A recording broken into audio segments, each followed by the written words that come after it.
Sir কেন পাগলামি করতেছেন? আমি তো আসল সুলতানা।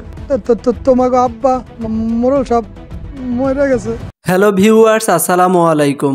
আবারও চলে এসেছি আপনাদের জন্য ধামাকা একটি ভিডিও নিয়ে। যারা যারা আমার মতো নাটক দেখতে পছন্দ করেন তাদের জন্য আজকের এই ভিডিওটি। এই ভিডিও থেকে আপনারা জানতে পারবেন ধনী গরিবের লড়াই নাটকের 115 নম্বর পর্ব কবে এবং কোথায় দেখতে পাবেন।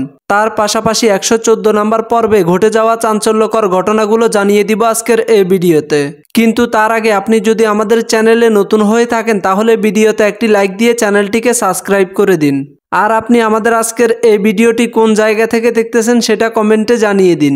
তো চলুন আর দেরি না করে জেনে নেওয়া যাক 114 নম্বর পর্বের ঘটে যাওয়া চাঞ্চল্যকর ঘটনাগুলো। 114 নম্বর পর্বে আমরা দেখেছি সোহাগ আরিফের কাছ থেকে মোড়লদের দখলে থাকা জমিগুলো কিনে নিয়েছে। সেগুলো দখল করার জন্য সোহাগ তার পরিবারের সবাইকে নিয়ে মোড়ল বাড়িতে গেছে। তখন মোড়ল বাড়ির সবাই একত্রিত হয়ে সোহাগের পরিবারের সবাইকে আক্রমণ করার প্রস্তুতি নিয়েছে। আর সোহাগের পরিবারের সবার সাথে মোড়ল পরিবারের সবার কথা কাটাকাটি হয়ে সেখানে মারামারি লেগে যায়।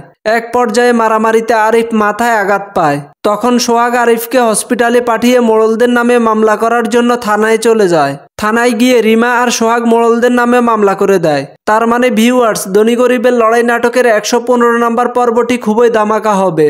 115 নম্বর পর্বে আমরা দেখতে পাবো সুরুজের বউয়ের সাথে আবারও মোড়ল বাড়ির লোকেদের ঝগড়া হবে। আর সেখানে করিম মোড়লের বউ সুরুজের বউকে উস্কানি দিবে। এদিকে আসগর মোড়ল সবাইকে সঙ্গে নিয়ে একটি প্ল্যান তৈরি করবে, যেখানে আসগর মোড়ল রিমা এবং সুলতানাকে মোড়ল বাড়িতে নিয়ে আসার প্ল্যান তৈরি করবে। আসগর মোড়ল লোক পাঠিয়ে রিমা আর সুলতানাকে বলবে তাদের বাবা মারা গেছে। তখন রিমা আর সুলতানা মোড়ল বাড়িতে আসলে তাদেরকে সেখানে আটকানো হবে। তো ভিউয়ার্স, ধনী গরিবের লড়াই নাটকের এই আকর্ষণীয় পর্বটি দেখতে হলে চোখ রাখুন 26 তারিখ দুপুর 3টা বাজে ঈগল ড্রামা সিরিজ ইউটিউব চ্যানেলে। তো দেখা হবে পরবর্তী ভিডিওতে। ততক্ষণ সবাই ভালো থাকুন, সুস্থ থাকুন। আল্লাহ হাফেজ।